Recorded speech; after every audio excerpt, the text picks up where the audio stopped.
sanity in the time of crisis. We have to look at the meaning of these words before we go on.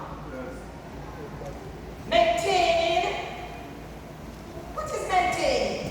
Maintaining is keeping in proper or good condition. So you maintain things at your home.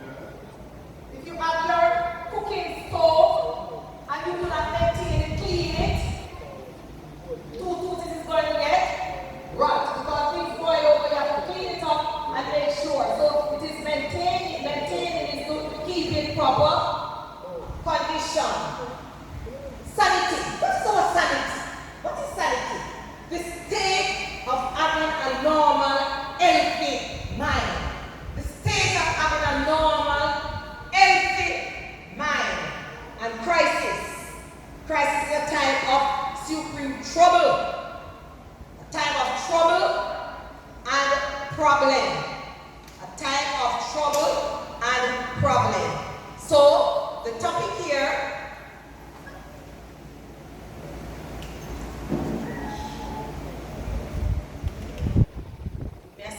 just let me get this home.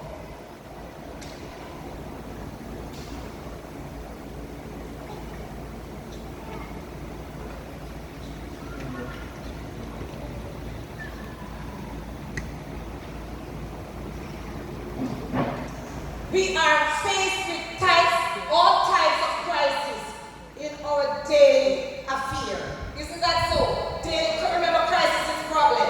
So we are faced with daily problem as we go along. We have problem in the home. Anyone here without problem in the home?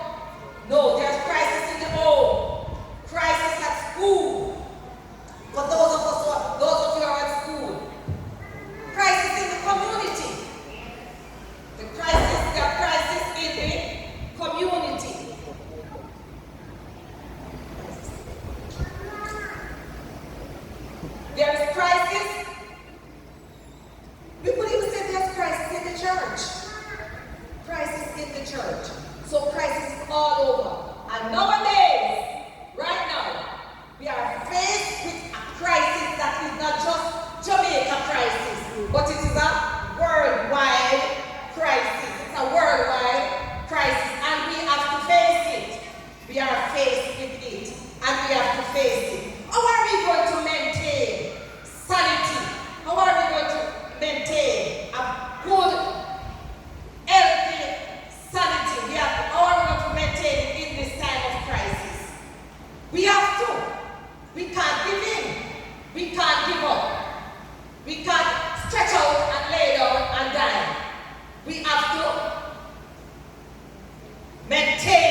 happening in the world around us. We cannot control what is happening, but we can control ourselves. We have to control ourselves. Our response with grace and patience, both to ourselves and those around us.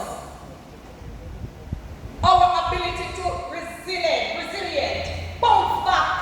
We have to start thinking of bouncing back. We can't sit down and stretch out and there. We can't sit down and think about it until we start seeing the stars as moons. We can't do that.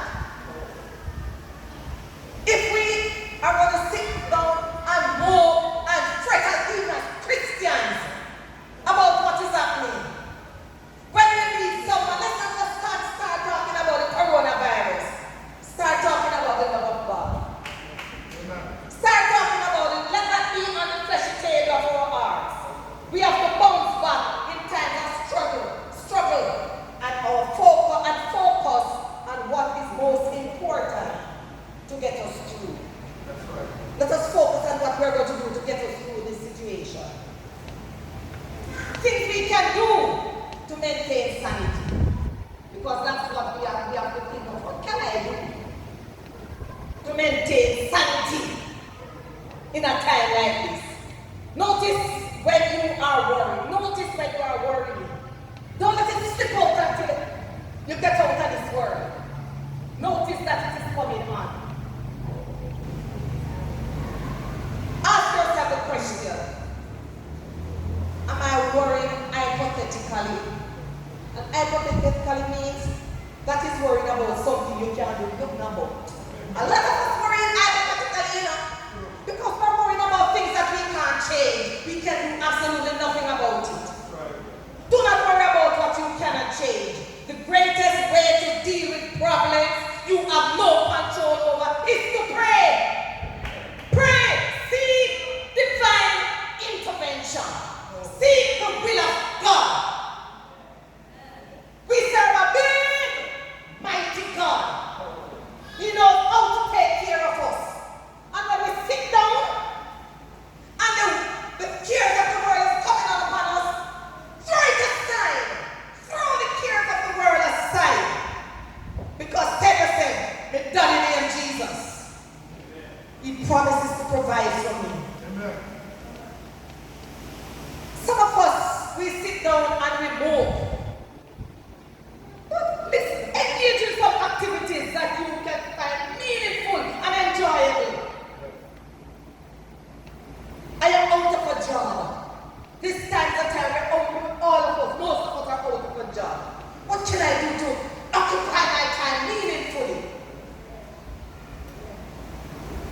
And I'm not great to that when I sit down with your hand at your job. Put on a CD and listen to some nice gospel music. Find a book. I have a whole lot of religious books at home. Read a book if you don't have any. Ask someone, you have a religion, you have a book I can read to up into the spirit. Read a book. Do some physical exercise. That's why I tell you to breathe. So even get up and do some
belong. Take time to remember who you are, your core values. What is important to you? What is your non-negotiables? As Sister Riley just said, your non-negotiables are God first and your family next. Your family next. I cannot sit and mope and have a baby and have a child. I have to do something. I have to live for my children. I have to keep my sanity for my husband. I have to keep my sanity for my children. I have to keep my sanity for my church. I am busy in my church. Think of these things, sit down and fold your arm and lose your mind. It is easy to lose sight of this during times of crisis. Very easy. Very easy. I'm not telling you it's hard. It's an easy time we are going through. And you can lose yourself if you're not careful. If you don't really bury yourself in Jesus. But our core values help guide us through challenges. Make decisions for ourselves. And keep centered. Remember, God promises He will never leave us nor forsake us. I will lift up mine eyes unto the hills, from whence cometh my help. I look up to my rock. He is my strong tower. I am not going to beg for bread, for the Lord is my provider. Challenge Him in this time of crisis. Talk to God. Challenge Him and see how He's going to come through for you. Listen, what is happening nowadays because of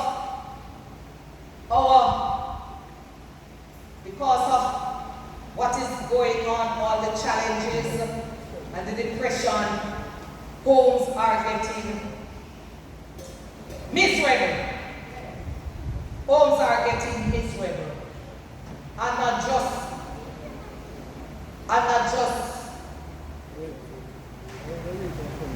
unsaved homes. Christian homes are getting miserable. Why? Why is Christian home? Why are the Christians home getting miserable? Why there are conflicts? Why are there conflicts? What is conflict? Conflict is a disagreement. Conflict is inevitable. We must have conflict. Conflict is in the home. Conflict is at the workplace. Pastor, conflict where at the church too. There is conflict in the church too. But it's how we deal with it. It's how we deal with these conflicts. Conflict resolution. Resolution is how we getting working with on the problem. Conflict resolution is a way for two or more persons to find a peaceful solution to a disagreement among themselves. So the conflict is there, the resolution is finding a way to solve it. This disagreement may be personal, financial, political, or emotional. Sister Riley mentioned some of them that in the family. When a disagreement arises, the best course of action is negotiation to resolve and to come to some agreement. Why do we negotiate? We have to negotiate to get to a solution that all the persons involved can agree to improve the relationship between the parties in the conflict. If there's not a negotiation, the negotiation means when you go to the bank and you want some money to borrow, you negotiate. And so you negotiate because maybe they say you need that collateral to get that amount, and you go until you reach the point, then you can get your money. We have to negotiate to have peace in the family. It's not a one-party thing. It is 2, 3, or even the whole family. Conflict is a normal and natural part of any relationship. And when I'm talking of relationships, I'm not talking about a man and woman, a husband and wife. I'm talking about everything. Workplace, community, whatever it is. Conflict is inevitable in any relationship, workplace, anything. How to approach conflict resolution.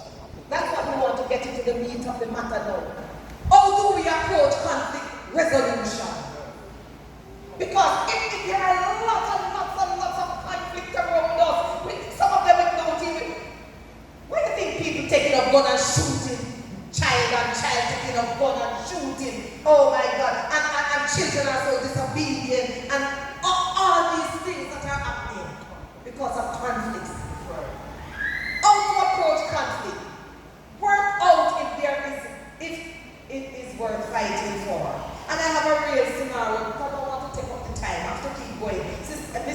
topic is a big topic that we need to take time and go into. Because I think every person sitting in here is facing a little conflict right now.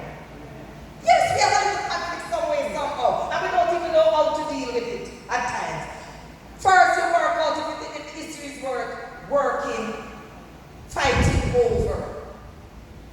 And I have this, I'm going to give it to you, I'm going to leave off some of them to give you this. I have a little thing that I always give when I'm at a wedding. It says that these two people, they got married. This couple got married and they were going out to their honeymoon. And they passed this man working in the field. And the man had a two-piece cap. One red and green here, red and green cap. And while they were going, passing, the wife saw the man, she saw the red part, the husband saw the green part. So she said the man had a red cap and the husband said no, no, a green cap. And they went to their honeymoon and they didn't spend a honeymoon because of quarreling over a stupid cap over a man about in Doveville. Because of that, and they didn't spend a good honeymoon. It's not worth quarreling about.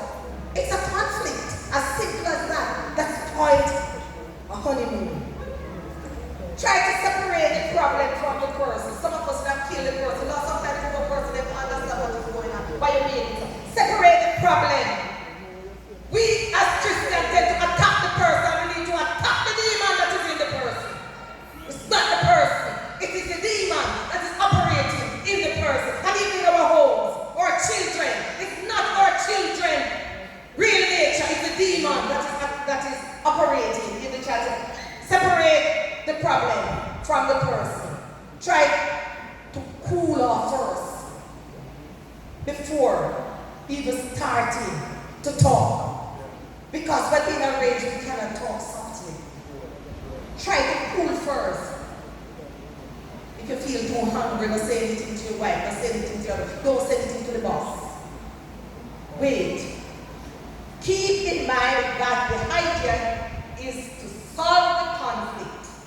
So when you get together to talk, I know that you win it. It's not that I win, I won. The conflict. It is to solve, not to win the argument. You have to show it's a way of coming to a compromise.